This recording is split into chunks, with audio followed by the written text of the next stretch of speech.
Good morning, good afternoon, everyone. Welcome. Thank you for joining us today for this webinar on building synergy between JREDD and supply chain strategy. My name is Ronaldo Cerona Mota. I'm a professor in environmental economics at the State University of Rio de Janeiro and also research collaborator with the Earth Innovation Institute. I'll be moderating today's session. We are delighted to see participants from different regions and sectors reflecting the today growing interest in collaborative approach in tackling deforestation, strengthening sustainable supply chains, and scaling investments in forest conservation.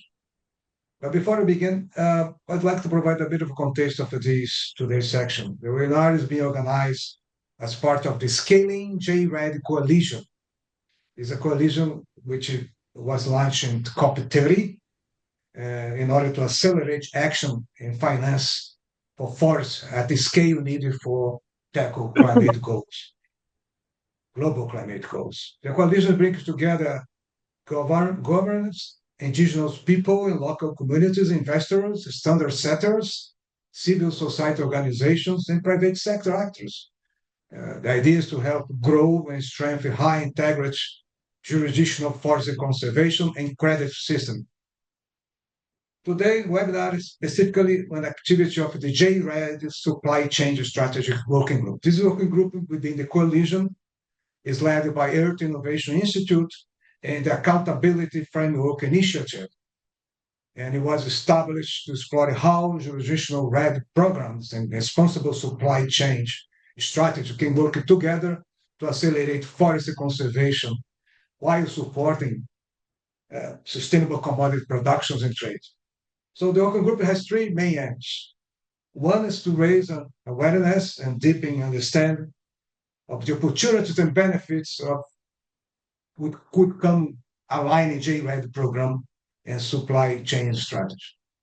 The second one is to identify, develop practical and credible ways for companies and supply chain actors to invest and engage in JREDD at the jurisdictional level. And finally, to foster collaboration between jurisdiction and the communities within the jurisdiction with supply chain stakeholders to develop and share. It's important to develop and share approach for reducing commodity-driven deforestation. Against this backdrop, we understand this seminar is a way of increasing awareness of JREDD, how JREDD can benefit companies and their supply chain strategy. We have participants who are very high expertise in the area. They're going to present us opportunities for collaboration. We are going to learn from current experience and practice, and also finally identify concrete pathways for actions to move forward. Just a few logistical things. Is going to be conducted in English, the webinar, but you can use the live captions at the Zoom screen at the bottom. We are going to record, the seminar is going to be recorded and made available on the websites and in multiple language. And please send your questions to the Q&A function, also at the bottom of the screen at the Zoom facility. We're going to have some time toward the end for discussion. That's now my pleasure to introduce our speakers. Daniel Napstead. Daniel Napstead is the founder, executive director, and president of the Earth Innovation Institute. He has worked in the Brazilian Amazon for more than 35 years on ecological process, frontier dynamics, and public policy shaping the region. He's a world authority on JREDD in low emissions in rural development. Then we have Christina Majerkurt. Sorry about the pronunciation, Christina. Christina is the managing director of the Art3 Secretariat. Christy oversees the art program cycle, including registration of a jurisdictional REDD program, as well verification issues of ERRs. She has been involved in every step of design, implementation in the course of the last 80 years. Then we have Gina McKinney.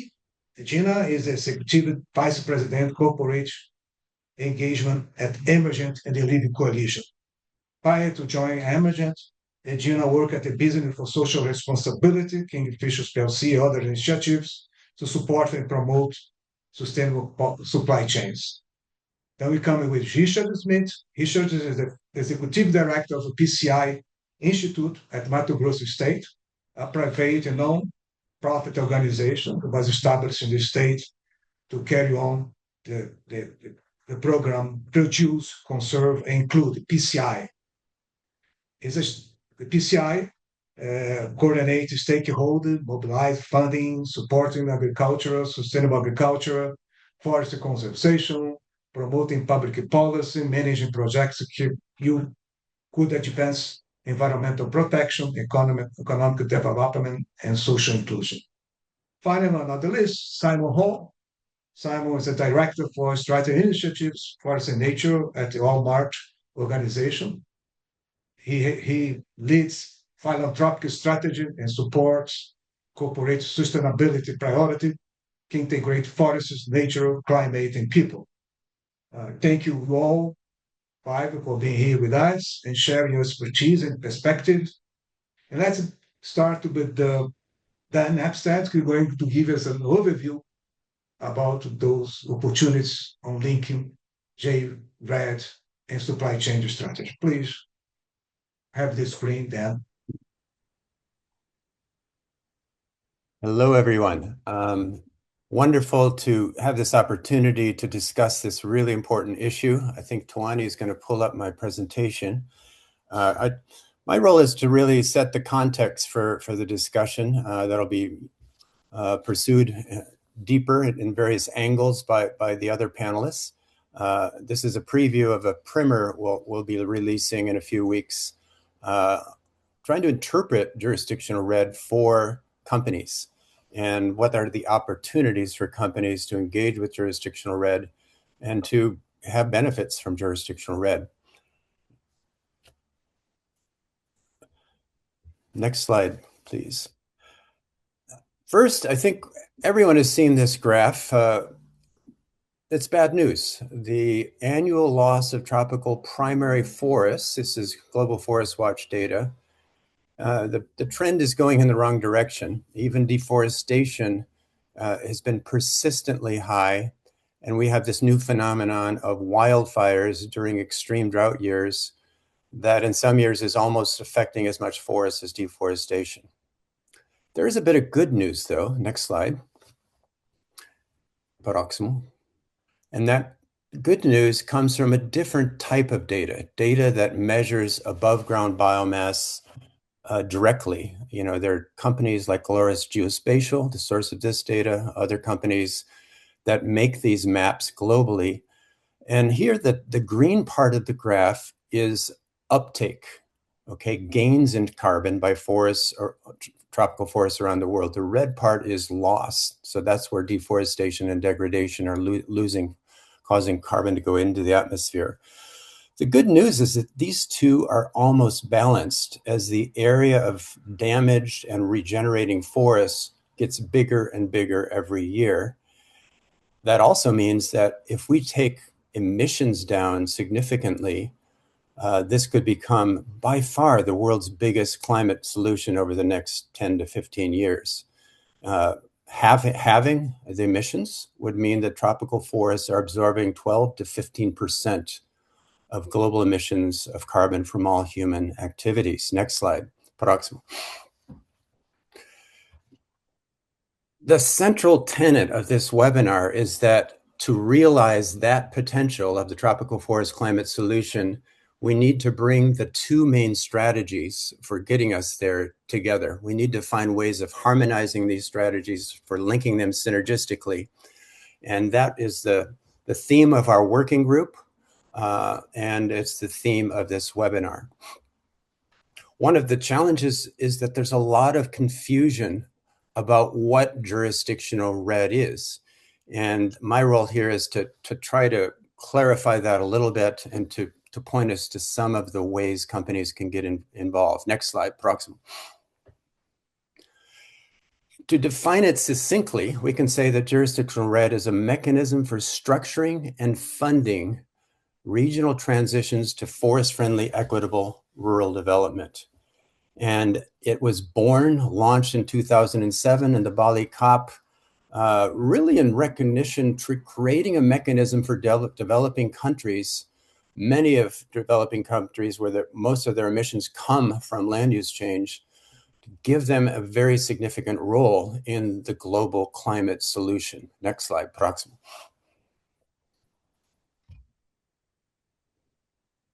Jurisdictional REDD is big. These are jurisdictions, they're not all registered or have not all submitted documentation yet to our trees, but it's most of the Brazilian Amazon, it's most of the Cerrado and the Mato Piba, it's most production of soy and beef is found within a jurisdiction that is at some stage of developing a jurisdictional REDD program. Proximal.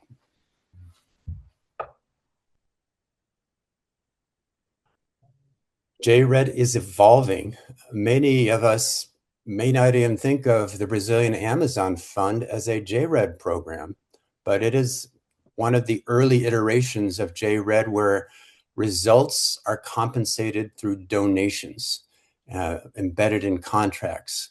But today we now have, via our trees, we now have some emissions from Vera JNR, market-ready credits.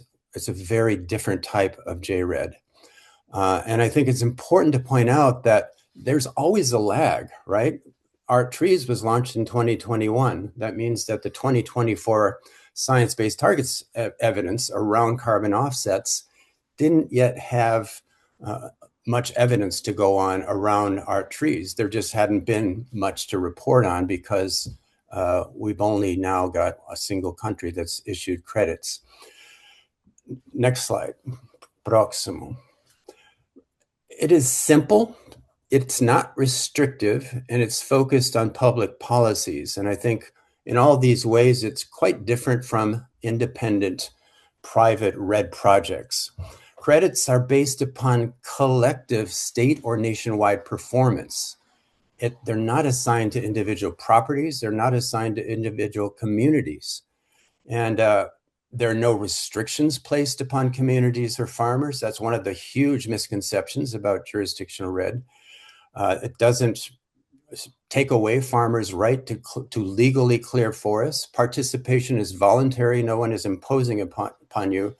These are all things which are by no means broadly understood, as we can see in Brazil right now.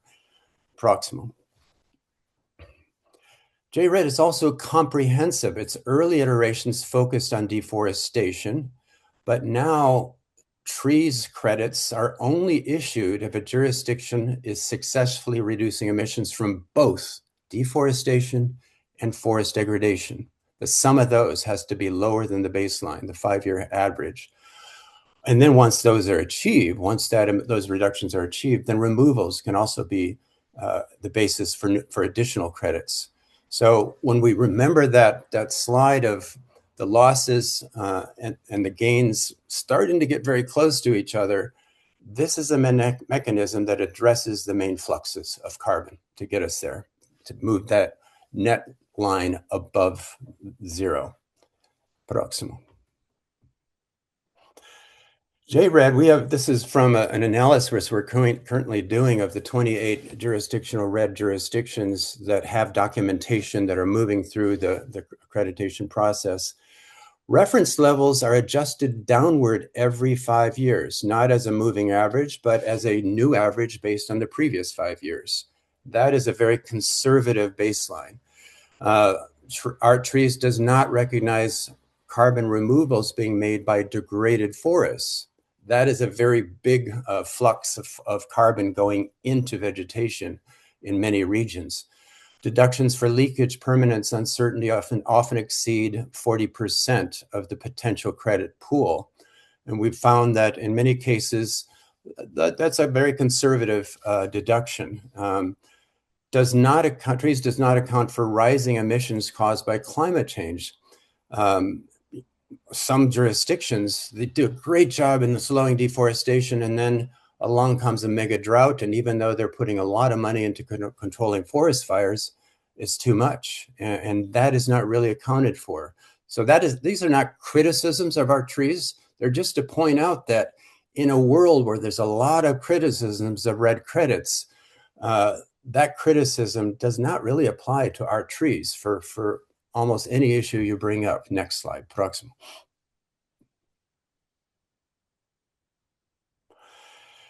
Jurisdictional REDD can also help companies. It's de-risk entire regions.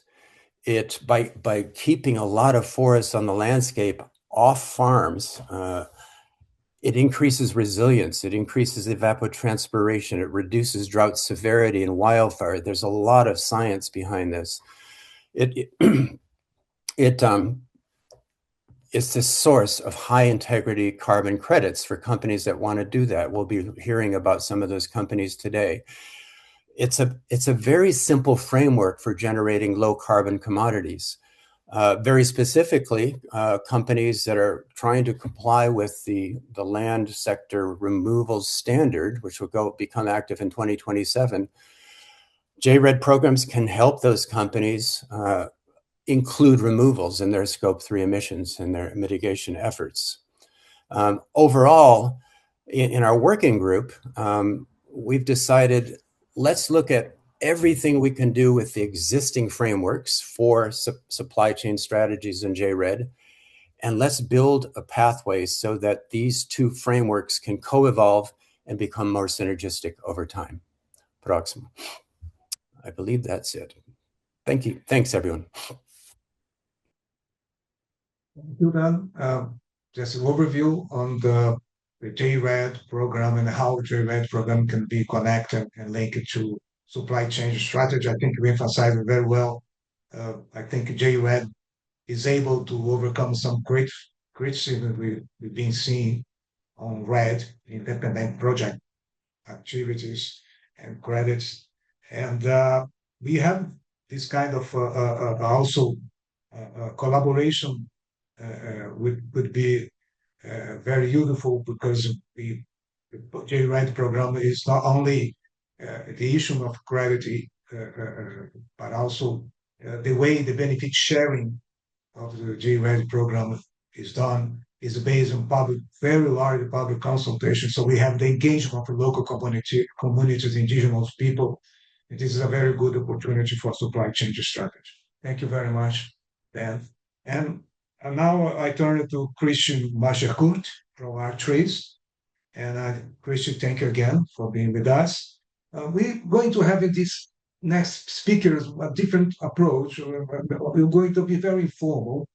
We are going to make a question to each speaker and let them elaborate from the questions, their presentation.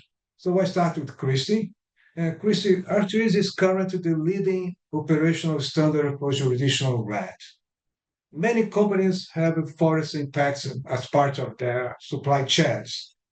How can a carbon market standard like R-Trees support the effort of this organization? Please, it's okay. Sure. Thank you so much. And thank you for having me as part of this session.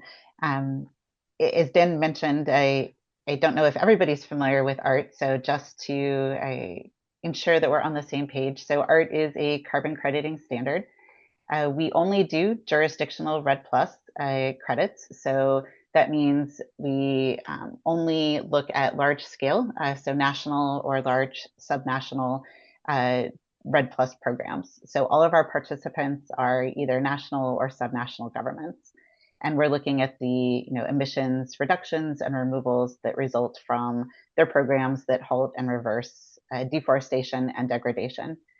Dan mentioned all the ways that we are very conservative, and I agree.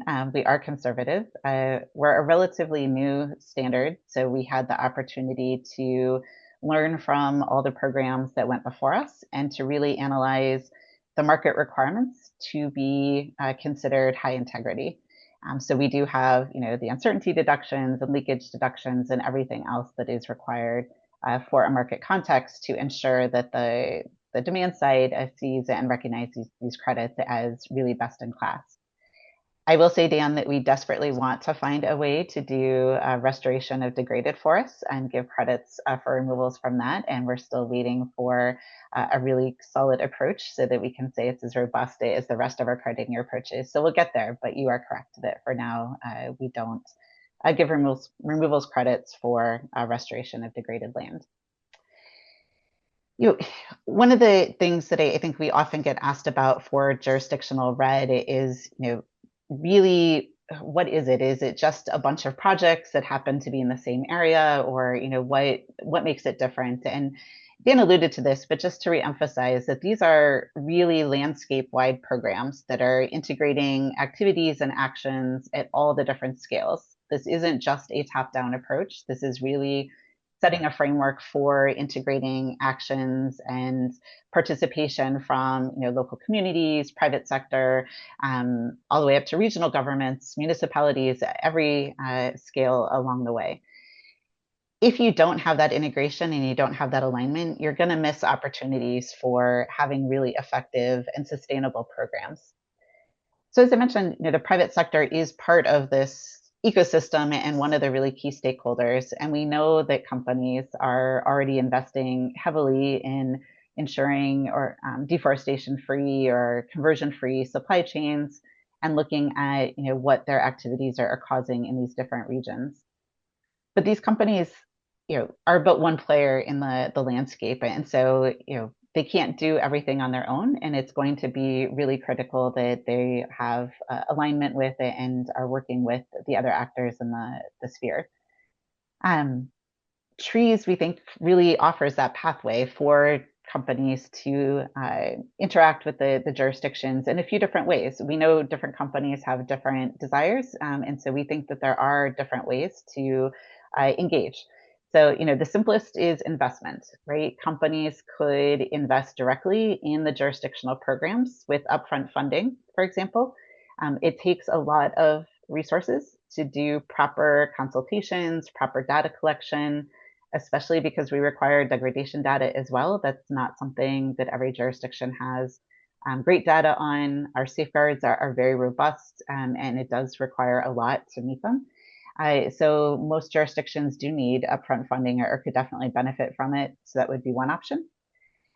Companies could also purchase credits at the end. So maybe they don't want to invest upfront, but once the results have been certified, companies can buy the high integrity jurisdictional trees credits and support the jurisdictional program in that way.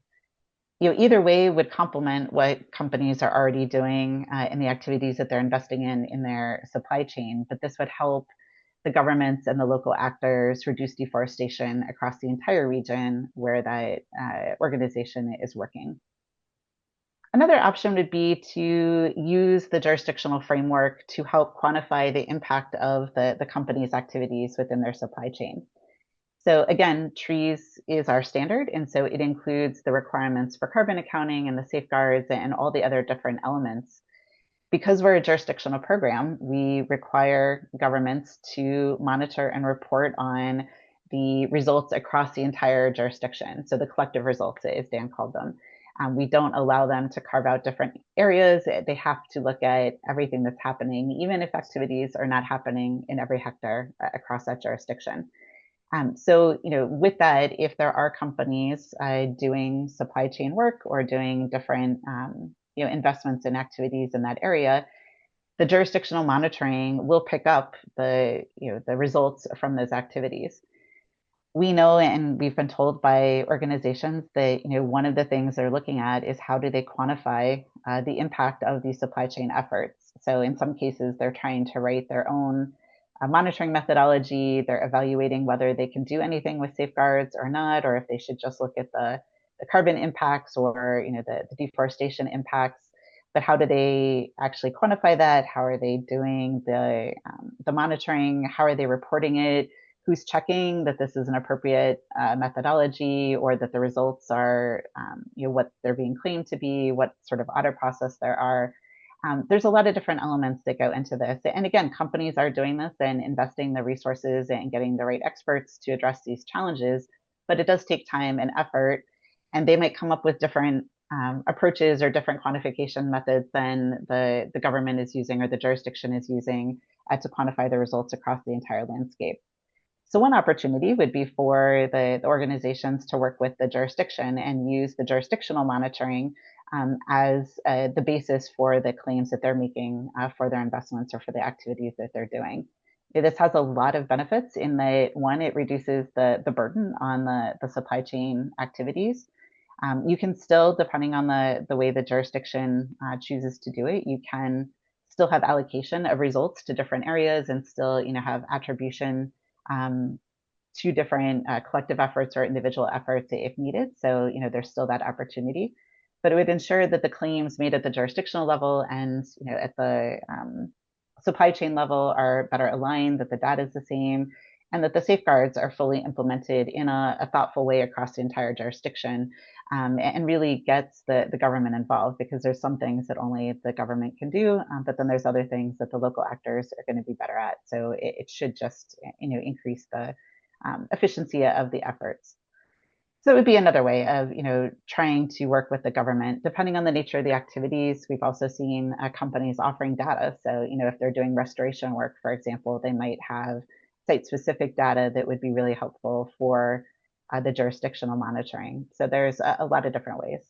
So I'll pause there because I know the other speakers will also be talking about other ways that companies can get involved, and happy to answer questions. But we see just a tremendous opportunity for there to be alignment and cooperation between jurisdictional programs and supply chain. Really they're looking at the same issues and going for the same types of results. So it seems that it would just be a lost opportunity to not engage further and try to have those synergies there.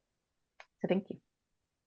Thank you, Chris. I think we put it very well, very well. I think the jurisdiction will give us the management of the landscape if you are working the landscape approach, and companies may benefit that, not only investing, promoting the JREDD in order to, and then perhaps have some good high integrity credit, but also they may benefit from economies of scope, because monitoring of the jurisdiction, the alignment of public policy in the jurisdiction allows you to be there and share with others, the stakeholders, and reduce your costs. Thank you very much. I think this is a good message. And before I move to Adrian, I'd like to incentivize you to go to Q&A and make your questions. Remember, the questions is going to be through the Q&A, and the end you're going to have a time for discussion.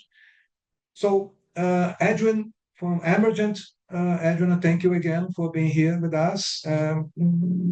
The question for you is: the LEAF coalition was created large-scale demand signal for high-integrity forest credit, as I mentioned before. This is the main message of JREDD, which overcome the criticism you have about REDD initiatives. How does the coalition work in practice? How flexible it is? How organizations get into and benefit of all those things Christian has mentioned before? Great. Thanks, Ronaldo, and hi, everyone. I'm happy to share a little bit more about the work that Emergent, the nonprofit coordinator of the LEAF Coalition, is doing, and how the model works, and companies and jurisdictions can get involved. So the LEAF Coalition, taking a step back, it was launched back in 2021 as a public-private partnership, really trying to address both the scale as well as the pace of the challenge in and around halting and reversing tropical deforestation by 2030. And of course, meeting the critical goals that Dan outlined at the start of the call, both in terms of climate and nature, but also the needs of society and business for resilient agricultural supply chain and economic systems. So our mission at Emergent and via LEAF has really been to mobilize the finance that's needed to fundamentally support, and in some cases shift, the economic incentives on the ground that support pathways for economic development that's ultimately based on healthy standing forests and of course, thriving local economies and communities.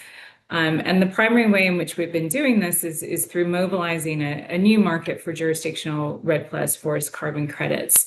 So essentially connecting forest country governments that are delivering these jurisdictional programs and verifying the results to the high integrity standards like Art Trees that Christy just took us through, connecting those governments with companies that are looking to deliver on either their climate, net zero, nature, or supply chain wider sustainability goals.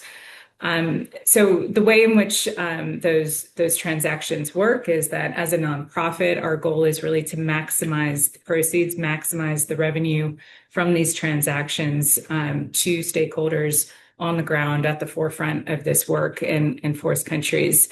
So ensuring, as per agreed benefit sharing plans that are developed in consultation with local communities, indigenous peoples, private landowners, et cetera, that proceeds are distributed according to that pre-agreed plan, but also reinvested into sustainable development, including things like forest protection, sustainable land use management, et cetera, that enables jurisdictions to both continue as well as raise ambition around these goals. So at the start of LEAF, the priority or the original sort of starting goal was to really send a strong demand signal to forest governments that corporate demand, that corporate commitments exist to support these types of programs. And that resulted in a $1 billion US dollar public and private sector commitment to support these types of transactions. Within LEAF, we have around 30 corporate participants. That includes a sort of broad representation of different sectors, including companies like Walmart, who we'll hear today from the foundation side, Amazon, H&M, GSK, Chanel, EY, McKinsey, like a whole sort of range of different corporate leaders. And importantly, we also take a public-private approach. So we have donor funding from the UK, Norway, the United States, and Korea that participate in these transactions and help to de-risk them both for the forest country governments as well as the participating corporates. So to date, we've signed 6 agreements. Those spanned forest jurisdictions in Latin America and Brazil, Asia, Nepal, and several others in the pipeline, and in Africa with Ghana, and several others coming through. And that has potential to deploy over 300 million to these jurisdictional programs. We have the first issuances from Costa Rica and Ghana just sort of imminently in the upcoming weeks and months. And we've also seen first credits and funds flow with an emergent agreement together with Cote d'Ivoire earlier this year, which is supporting their work to restore over 40,000 hectares across 300 communities, and with results-based payments to over 20,000 farmers.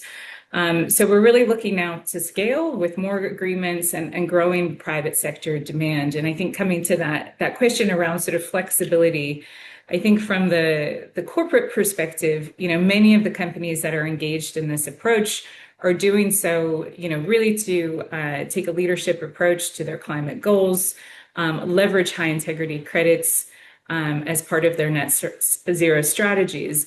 But we do have existing and a growing group of corporates that really see these jurisdictional programs and the LEAF deals and transactions as a modality to support them and deliver against a combination of nature, people, climate, and ultimately supply chain goals, recognizing that these programs contribute to the economies where they operate and support this type of landscape level change that supports deforestation and conversion-free supply from sourcing regions.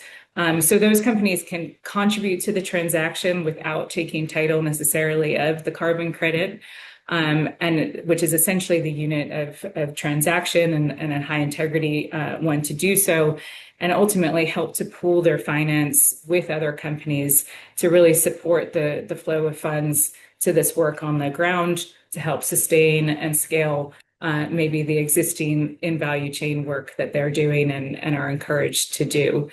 So I know we're probably getting close to time, but I'd say maybe just to wrap up, I think we see jurisdictional REDD as a key tool, not only to meet climate goals from a corporate perspective, but as a key tool to support deforestation-free and conversion-free supply chains by supporting that enabling environment in the jurisdictions and sourcing landscapes where companies operate. And to do that with a very high integrity approach, as Kirsty has outlined, which fundamentally sort of underpins economy-wide incentives, governance, monitoring, and ultimately large-scale finance that's supporting these efforts on the ground. Thank you, Ed. Very important. You mentioned this catalyst function of Emergent, very important for the demand side. And also, I can see you also offer some kind of assistance on the supply side, sharing experience, integrating several jurisdictions. And I think what I'm doing is reducing transaction costs and increasing transparency. So it's a framework to facilitate what we have seen as the benefits opportunity of JREDD, and also JREDD can also be helping supply chain strategy. So because we want now to get to the ground, so we have Richard Smith. Richard, the PCI, this your program, has engaging companies in Mato Grosso state and jurisdictional strategy. We've been doing this for many years. What lessons could be applied from your experience to other jurisdictions which are developing JREDD program? And what type of corporate partnerships you see as the most effective ones, and why? Could you elaborate from that? Thank you again for being with us, Richard. Thank you, Ronaldo, for your introduction. Thank you very much for the Earth Innovation Institute and AFI for organizing this very relevant webinar. And so we started this discussion on a panel back in COP30 in Belém, which was really incredible. I think was one of the first times we had this discussion about integrating supply chain approaches with jurisdictional REDD approach. And I think it was an incredible opportunity to start thinking on how can we, in fact, integrate these two different approaches, which in agendas where we participate, it's very common that we participate in supply chain agendas where nobody talks about jurisdictional REDD, and on the other side, in jurisdictional REDD agendas where nobody talks about the supply chain approach. So I think it's really relevant that we put these two agendas together, because they are very, there are a lot of synergies and they're very relevant one to the other. So in my case, the Produce, Conserve, Include strategy started back in 2015 at COP21 with the Paris Agreement. So it's been now almost 11 years of the launch of the strategy. And in fact, yes, we have some lessons learned during this process. I think that in a practical, very practical way, the PCI strategy was very relevant, Ronaldo, in terms of putting together a multi-stakeholder initiative. So I think that would be the first point, that it's not at all my strategy or my project or my institute. Is a multi-stakeholder initiative with private sector, with state government, in the case of Mato Grosso, a subnational jurisdiction, also civil society, NGOs, universities. So all these stakeholders are very important for the governance structure of the initiative. And I think that that's a very strong part of the PCI strategy, because that also gives us resilience in the case of political changes. So that's another point, that we are talking about long-term strategy, and to keep on moving forward on the long-term strategy, we definitely need this resilience, not only the climate resilience that everybody talks a lot nowadays, but also the resilience of political changes that are very common in all democracies in the world. So I think that's a very relevant part.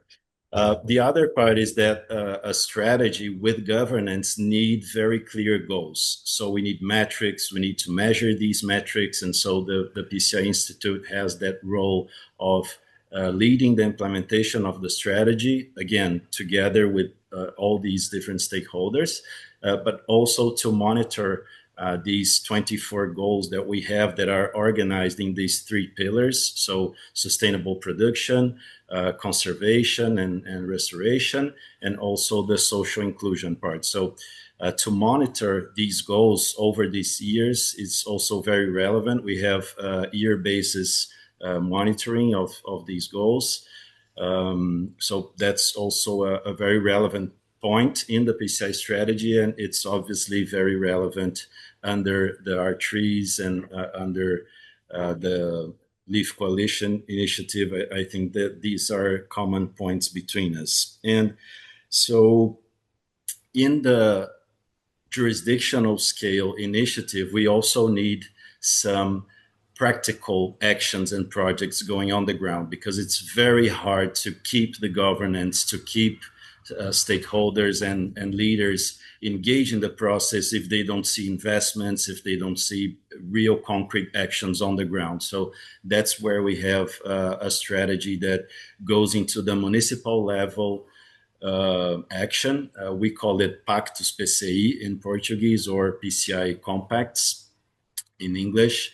Earth Innovation has a very similar approach, which is maybe Dan can talk a little bit about the innovative municipalities. So it's basically the same strategy in different places. And the idea is very simple, is to move forward with projects with supply chain approaches, with commodity approaches. In the case of Mato Grosso, we have two very relevant approaches with grains, especially soy and corn, and also with the beef supply chain. So we work basically in these two main commodities, but obviously we also have smallholders, we have bioeconomy commodities. So with these municipal level approaches, or in some cases even regional approaches, where we have a big number of municipalities, like 5, 6, or 7 municipalities together, we can work both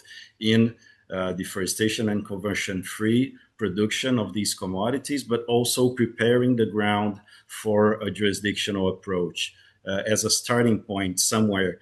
So we have like certified farms where we have deforestation free in the farm level, in the settlement level, with smallholders in the municipal level. With that, we can think about how can we move forward in the regional level, and finally in the jurisdictional level in the state of Mato Grosso in my case, but that also can be done in biome level with Cerrado, with the Amazon, and so on. So the idea is to start small but thinking big, and also this idea of having very concrete examples on how are we moving forward and how are we enabling investments and actions and real engagement of these actors on the ground.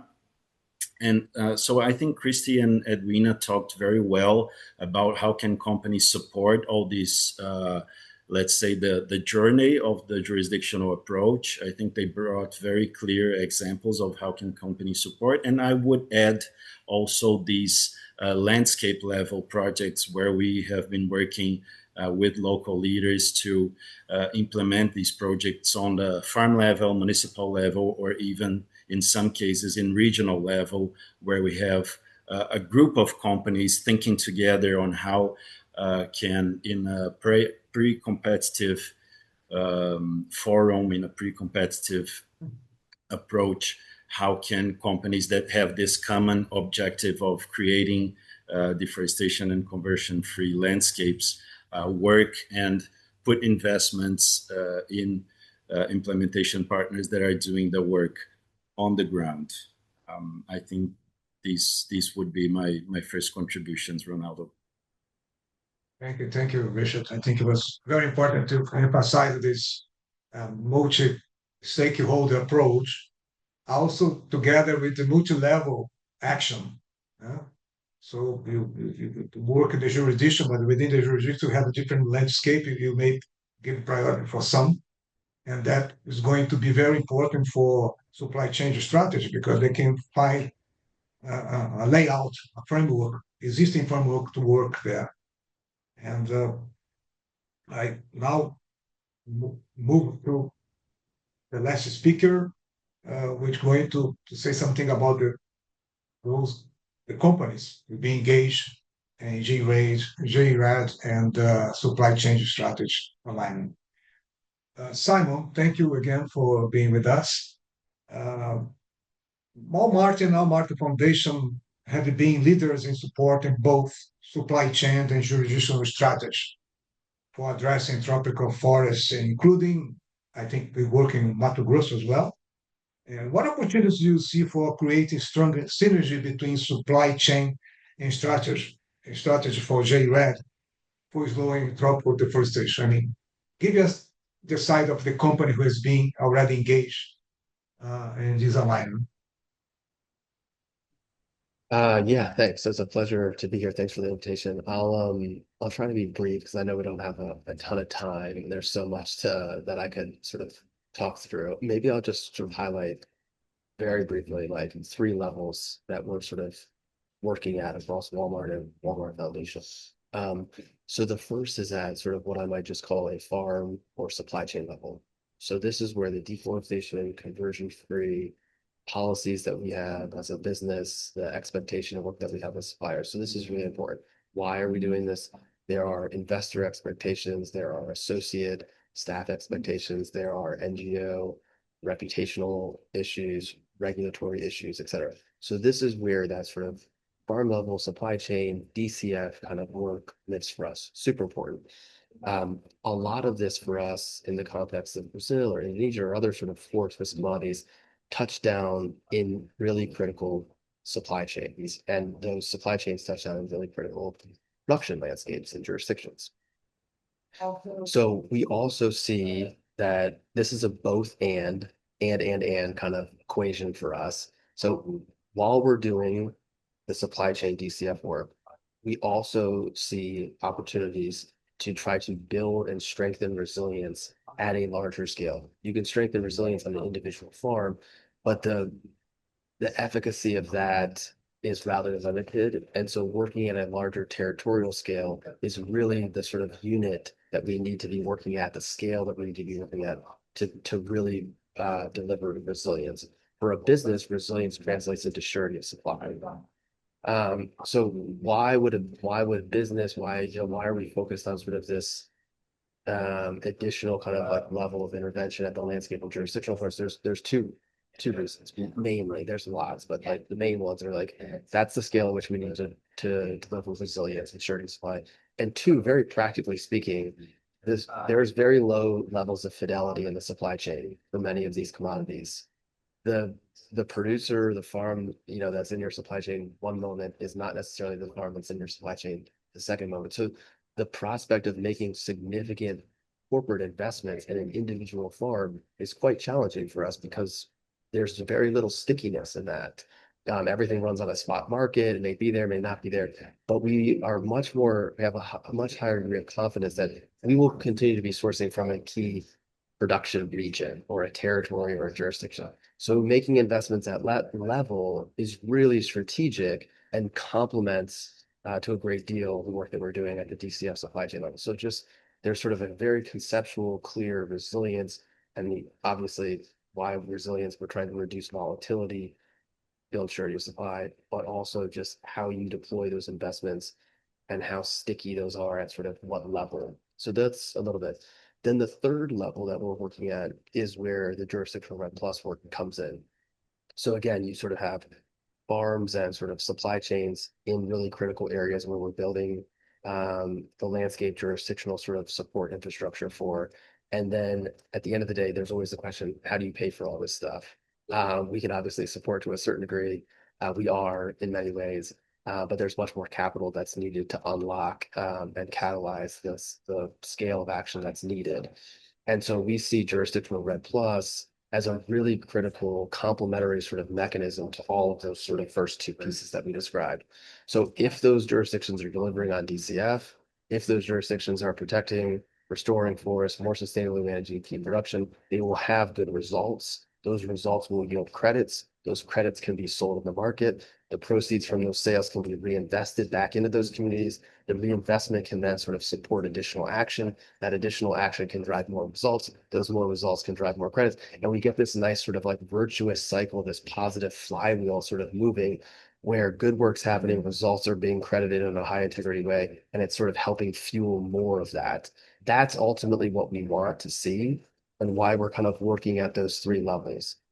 I think to your question of like, how does this work better in the future? I think there's two things that I would highlight. One, we need much clearer ways for companies, the private sector at large, to get credit for those types of things. Like if you're using jurisdictional REDD Plus as a complement, not as a substitute, but as a complement to this other work, how does that show up? How does that get recognized in the SBTIs, the GHGPs, the TNFD, all of those different frameworks? How does that get recognized and rewarded and incentivized?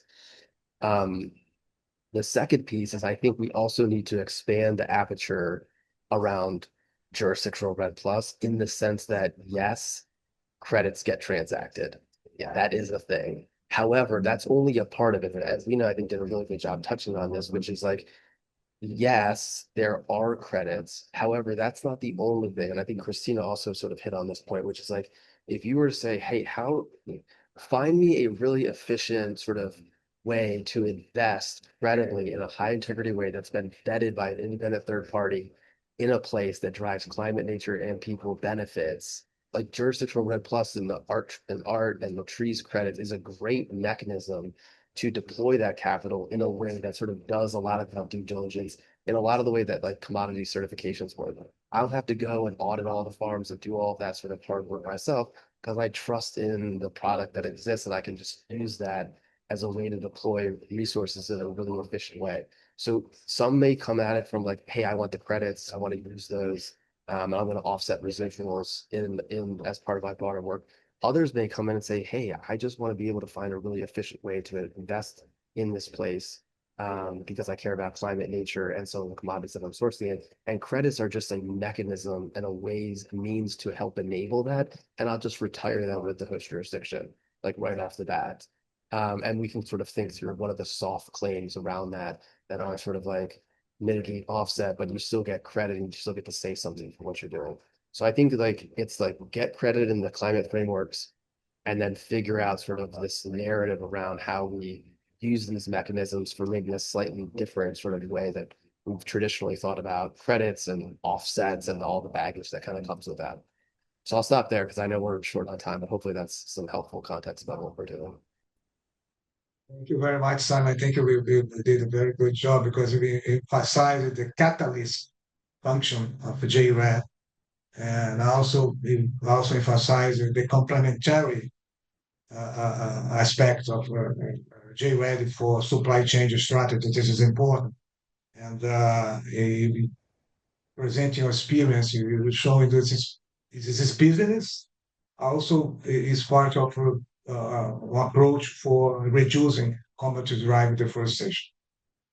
So we have thank you again, Simon, for finishing this presentation, putting all together where people have been already saying here. You have several questions.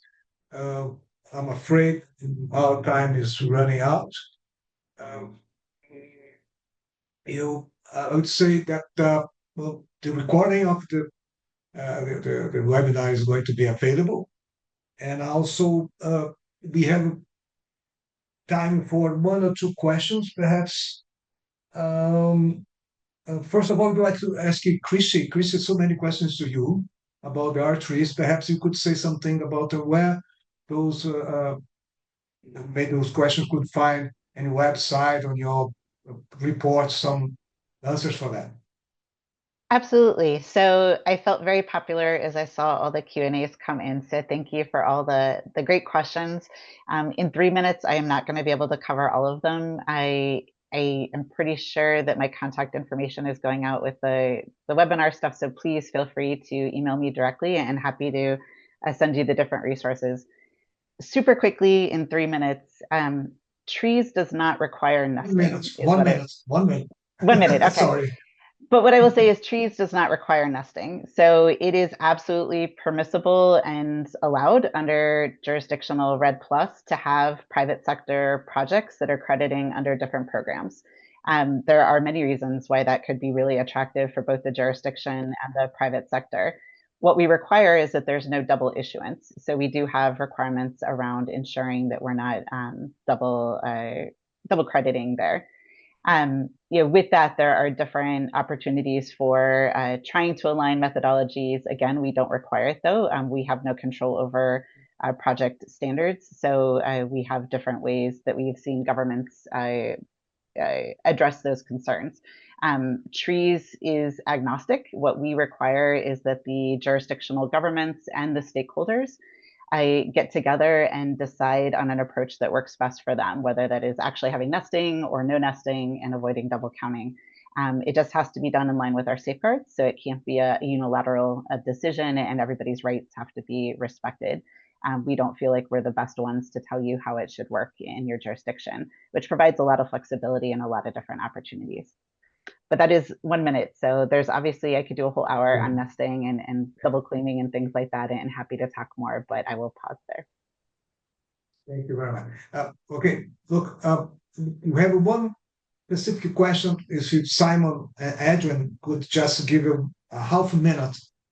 People saying, how can we get credit? How can we buy JREDD credit? So just make an advertisement here, just very quickly, please. Email Edwina and get connected to the Leaf Coalition. Okay. There we go. Thanks, Simon. Super efficient. Yeah, happy to field any questions and interest to get involved. We highly welcome it and hope you do. I think Richard, you also could be available where you could share your experience. Thank you very much. And I just going to say that all the questions will be taken into account. You're going to reply then.